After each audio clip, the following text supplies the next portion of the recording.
नमस्कार, स्वागत है आपका आज की खबर में। आपके साथ मैं हूं चित्रा सिंह और आप देख रहे हैं हमारा खास बुलेटिन। लेकिन अब आप जुड़ सकते हैं मेरे साथ भी मेरे सोशल मीडिया प्लेटफॉर्म से। तो चलिए अपने बुलेटिन की शुरुआत कर लेते हैं, जहां पहली बड़ी खबर देखें मिडिल ईस्ट युद्ध से जुड़ी हुई है।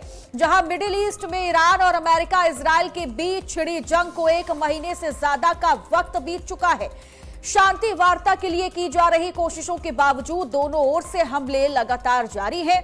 इस बीच अमेरिका और इजराइल ने ईरान के सबसे ऊंचे पुल यानी B1 ब्रिज पर हवाई हमला कर दिया है। इस हमले में 8 नागरिकों की मौत हो गई है, जबकि 95 से ज्यादा लोग घायल बताए जा रहे हैं। जानकारी के मुताबिक सैन्य कार्रवाई का मुख्य निशाना करच का B1 ब्रिज था। इस पुल पर हमले से तेहरान का अपने पड़ोसी शहर करच से पूरी तरह संपर्क टूट गया है। एक दिन पहले ही अमेरिकी राष्ट्रपति डोनाल्ड ट्रंप ने ईरान को चेतावनी देते हुए कहा था कि अगर तेहरान जल्द ही समझौता नहीं करता है तो उसके खिलाफ भीषण हमले किए जाएंगे। इन हमलों में उसके ऊर्जा ठिकानों और पानी के संयंत्रों को निशाना बनाया जाएगा। वहीं B1 पुल पर हुए हमले को इसकी बानगी माना जा रहा है। आपको बता दें कि इस युद्ध की वजह से ईरान में अब तक 2000 से ज्यादा लोग मारे जा चुके हैं, जिनमें महिलाएं और बच्चे शामिल हैं। तो घायलों की संख्या भी काफी ज्यादा है।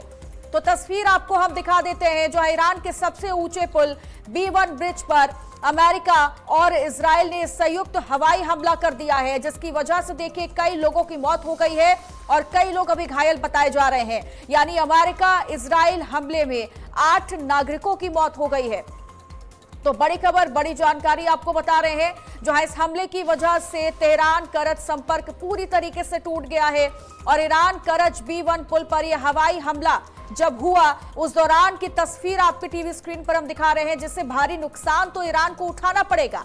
लेकिन दूसरी ओर अमेरिकी राष्ट्रपति डोनाल्ड ट्रंप भी देखिए लगातार ये चेतावनी दे रहे हैं कि अगर समझौता नहीं किया गया तो हमले किए जाएंगे और ये हमले इतने भीषण होंगे कि वापस ईरान को खड़ा होने का मौका भी नहीं मिलेगा।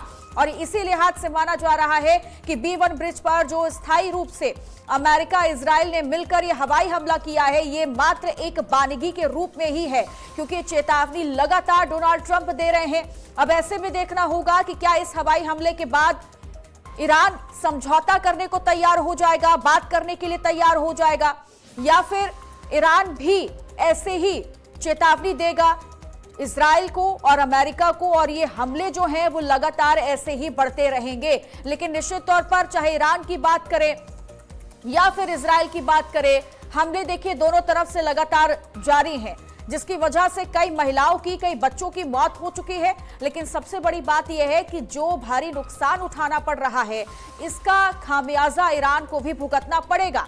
और कैसे सारी चीजें वापस से ठीक की जा सकती हैं, स्थिति को कंट्रोल की जा सकती हैं, ये अभी कह पाना मुश्किल है। लेकिन ये जो B1 ब्रिज हवाई पुल है, वो हम आपको आपके टीवी स्क्रीन पर आप देख सकते हैं, ये वही पुल है जिस पर इजराइल अमेरिका ने हमला कर दिया है। और एक भारी नुकसान देखिए यहाँ ईरान को उठाना पड़ा है, जिसमें कई लोगों की जानें जा चुकी हैं। तकरीबन कई लोग अभी बताया जा रहा है कि वो लोग घायल भी हैं, लेकिन ये संख्या अभी और बढ़ भी सकती है। लेकिन फिलहाल देखना होगा कि क्या इजराइल इस हवाई हमले के बाद समझौता करने को तैयार होगा या नहीं।